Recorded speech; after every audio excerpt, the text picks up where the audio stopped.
"Adik-adik, ada laki-laki datang menemui Rasulullah.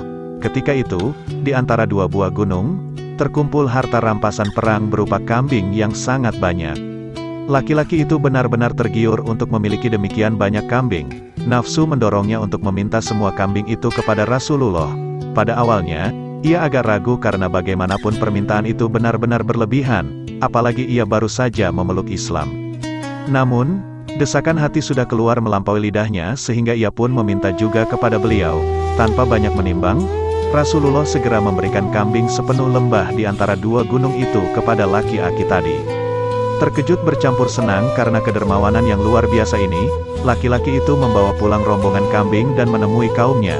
Di hadapan mereka ia berseru, "Wahai kaumku, masuklah ke dalam agama Islam. Sesungguhnya, Muhammad telah memberiku pemberian yang banyak, dia adalah laki-laki yang tidak takut miskin."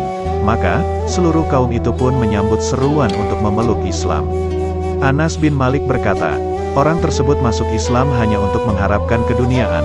Namun ternyata, pada kemudian hari, ia lebih mencintai keislamannya daripada dunia beserta isinya. Adik-adik, sifat dermawan adalah dasar akhlak yang baik. Orang dermawan adalah orang yang sangat peka hatinya pada penderitaan orang lain sehingga ia mudah sekali memberi.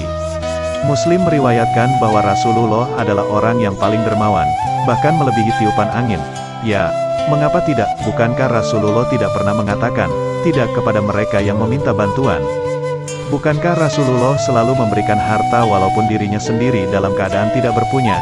At-Tirmidzi meriwayatkan bahwa pada suatu hari, ada seseorang datang kepada Rasulullah dan meminta berbagai macam barang kebutuhannya. Kebetulan, hari itu Rasulullah tidak mempunyai apa yang diminta. Maka, beliau pun bersabda, "Belilah apa saja yang engkau butuhkan dengan mengatasnamakan aku yang menanggung utangnya." Demikian kata beliau. Orang itu langsung membeli barang kebutuhan dengan mengatasnamakan Rasulullah. Demikian kisah kedermawanan Rasulullah.